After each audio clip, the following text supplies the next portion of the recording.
You're listening to Be the Exception podcast, episode 174. Today, we are chatting all things back to school activities that the kids actually enjoy doing, benefit from, and gain independence from. We're breaking down a variety of different tools and strategies that you can use so that you don't feel flustered, frustrated, and overwhelmed during those first few days back to school. Because let's be honest, we don't have a finalized schedule those first few days. Constant changes are being made to our caseload and schedules. General ed teachers are asking when things are being pulled and so much more. So hopefully by the end of this episode, you will have some strategies that you can use this year and have a great beginning of year. Welcome to Be the Exception podcast. As teachers, each one of us has something that comes naturally to us that others would love to know more about. Throughout this podcast, we'll chat with amazing professionals and offer easily digestible tips that you can quickly implement in your classroom or business, helping you stand out with things you do really well. Your host, Dawn Ellis, is a qualified educational specialist with 10 years of special education experience, published journal articles, and was a state finalist for Elementary Teacher of the Year. Dawn provides tools for special education teachers to perform at their very best, helping deal with the frustrating daily obstacles of being an educator. She offers a roadmap of resources and strategies to make you a confident leader in your school and community. So if you're ready to start the conversation, learn from others, and grow together, you're in the right place. Now here's your host, Dawn Ellis.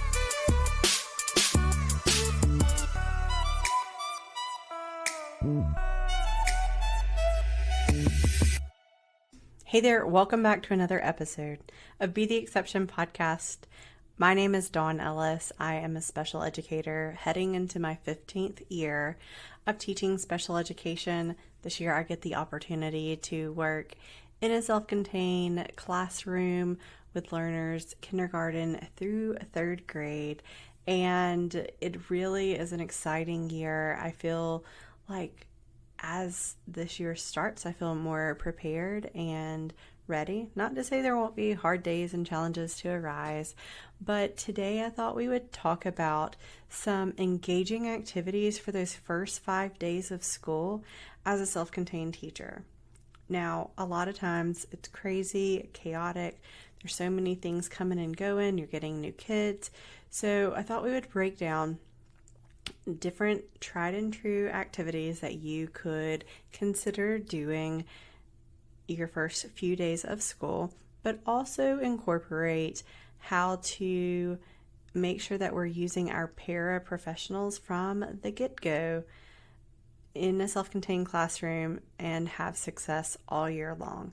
So we're also going to be sharing some tips there as well to help you feel confident and lead your classroom and have a successful year, both professionally and personally, that you can leave out of there and feel accomplished, but you can walk away and, be beyond the teacher as well.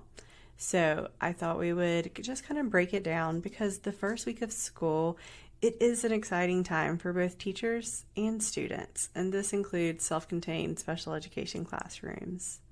So setting the right tone and building strong relationships from the start is crucial for successful and positive learning environments.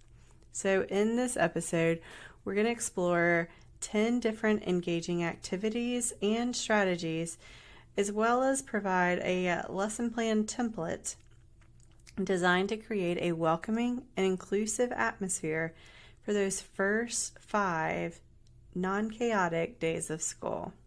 Okay, they may still be a little chaotic, but having this plan in place will definitely help too.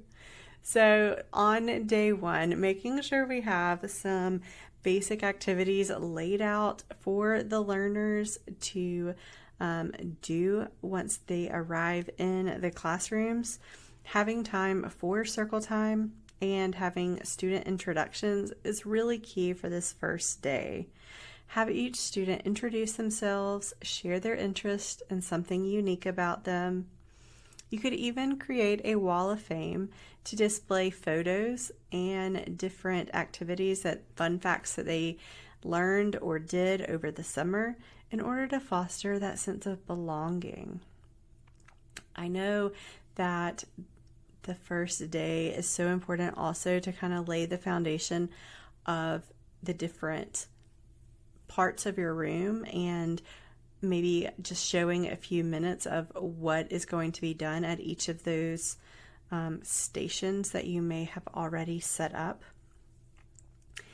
This helps just establish the routine of what's going to be going on in the classroom. I also like to have lots of hands-on activities. So reading a book, I have the book from Shannon Olson, My Class is My Family, and we do like a class contract. We collaboratively create a class contract after we read that book for expectations for behavior, kindness, and teamwork. And then we use those visuals to help understand and comprehend what happened in the story. So making sure that we keep the activities light, fun, fast-paced, and then filling in those extra times with learning the room and some of the expectations, and having smartboard activities, if you have one, of different songs, games, or even circle time activities to help pass that first day. Also, learning, just going on a walk around the school those first few days is so powerful. Learning where the lunchroom is, the bathrooms, where their general ed classrooms are, and so much more. That first day really can be a little wild, but once that day is over, the rest get easier and easier. And doing some of these activities definitely helps take the stress away from what you feel like you should be doing and just focusing on those few things to set yourself up for success. I will say that these first few days, it is really important to make sure you have things laid out and you're using your team effectively. So on day 2, I would say maybe consider doing a scavenger hunt for the different parts of your room to learn the new learning environments. You can use pictures, you can use words, you could use a bingo board that they could dot off once they find it. But if on day 1 you have shown them the different centers and what may take place, the next day can they go identify the different places, maybe what it's called or what's going to happen there, have a quick activity. So you're just learning the familiarity of the routines of the classroom, the different parts of the room. And then if that goes well, you could even extend it within the school as well. You may not be able to do that the first day or this day, the second day. However, you could do that later on in the week as they learn where their general ed teacher is. Can you show me where your classroom is? Can you show me where the speech room is? Can you show me where the office is? Taking the whole class to show them and to become more acclimated with the school environment, where the playground is, and so much more. Another activity that you could do on that second day is to engage students with an art activity to draw or paint their emotions. You can encourage open communication about feelings to foster emotional intelligence. All right, so once that second day is over, it's getting easier and easier. You're learning your learners. They are learning you. You're learning about the expectations. As you do learn about those different emotions, there are Apple emotions that are in my TPT shop that have a variety of different activities that are already done for you. You can use the bingo daughters, you can use crayons, and so many other things to talk about the different emotions and what they're feeling while they're feeling that. And those are done for you as well. Day number 3, you talk all about their strengths and their superpowers. We're going to talk about creating and celebrating their abilities, focusing in on those strengths. and do a superpower showcase where students identify their strengths and their unique abilities. You could even help or share positive affirmations, including the ones that are symbol-based, to celebrate each student's special qualities. I know last year I pasted or hot glued different affirmations that included symbol pictures, and the kids could go to that mirror and they could, say what that sentence said. It was very simple sentences. I am kind, I am patient, I am brave, and having an opportunity to not only create those, but maybe even paste them on either a bulletin board or a mirror or any other part of your room as a group activity would definitely be a bonding activity. Another activity that you could do that third day is have students create many superhero profiles with their names, powers, and the things that they excel at. And you can display these in the classroom for a boost of self-esteem. Also, you could have the back-to-school Play-Doh mats and have them help create the different designs. This is great for morning work, beginning of the morning, or a different center that the students can, no matter their ability levels, can help with that process. You could do it as a whole group to help model and know the expectations there, or even have it as a center. On day 4, you could have team building games and a collaborative art project. On day 5, you could go over like a vision board for what all is going to be taught and represented that year, and have a discussion of what their dreams are and help them achieve them, and even help create a letter for their future selves, expressing hopes and expectations for the year. So all of this is listed in a template. I'll include it in the show notes today if you need these ideas, but there are also so many other activities that you can do. The smart board activities are for each month that have different circle time activities are done for you and in my TPT shop if that's something that you need, as well as back to school worksheets, task boxes, as well as adapted books. These are perfect for your different centers and stations for independent work, or even your teacher time to kind of baseline the learners and their current abilities. So make sure and check all of that out. You could even grab the whole big bundle of all the math, science, social studies, and ELA activities for one low price in my TPT shop, and then you are prepped and ready for the year. Or if that's not something that you want to grab quite yet, make sure and check out the Exceptional Collective. It is Cultivating Exceptional Minds membership for special education teachers. For $27 a month, there is monthly trainings. There is special education teacher templates, as well as curriculum downloads that you can use each and every month.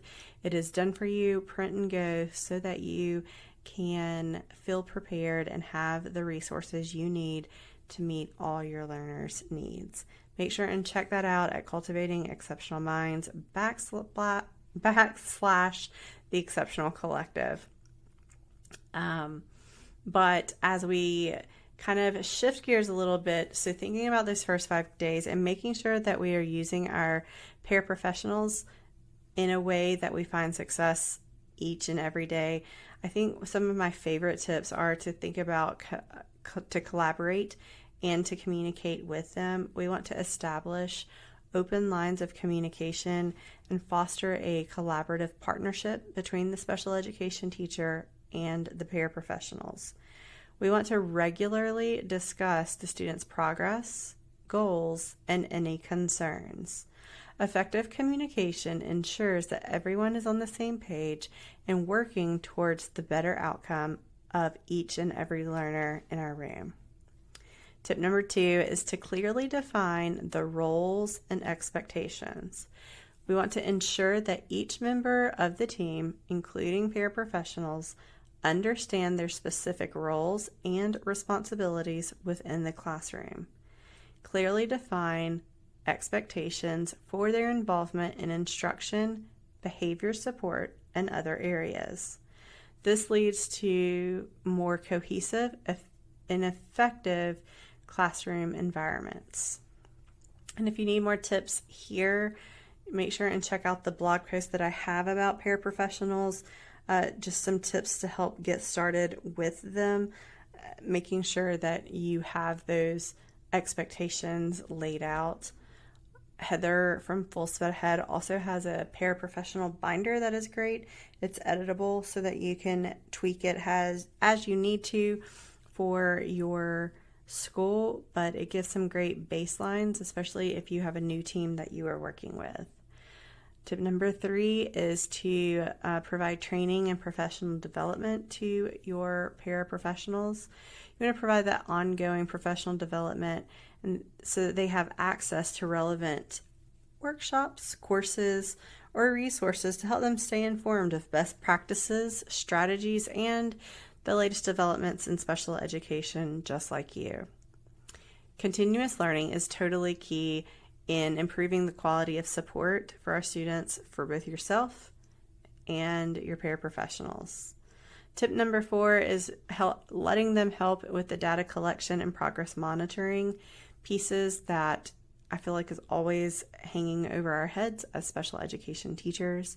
We want to implement a systematic data collection system to track student progress and access the effectiveness of instructional strategies. Both special education teachers and paraprofessionals can contribute to data collection, which enables data-driven decision-making and allows adjustments to be made for the individual needs. If you need some data collection tips or are really wanting to master that this year, make sure and check out Exceptional Data Simplified. It is a course to help walk you through step by step, no matter if you are a paper pencil person or a digital data person, the different steps to help have a solid, concrete data collection system as a special education teacher. And tip number 5 is positive behavior support. We want to make sure that we're creating a positive behavior support system within our classroom. We want to collaborate on implementing consistent behavior strategies, reinforcing positive behaviors, and addressing challenges in a proactive manner. Building a positive and supportive classroom culture helps students thrive academically and socially. So in self-contained classrooms, the partnership between education teachers, special education teachers, and paraprofessionals is crucial for providing a nurturing and enriching educational experience for our learners that have special needs. By embracing these tips and working together as a team, you can create an environment from the very beginning, including those first 5 days of school, where each and every student can reach their full potential and experience success each and every day of their learning journey this year. I hope these tips have been extremely helpful for you. Let me know your favorite tip over on Instagram.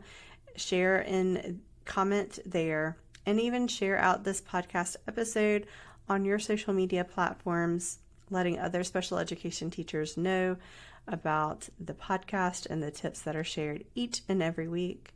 But until next week, continue to be exceptional at all that you do. Ooh.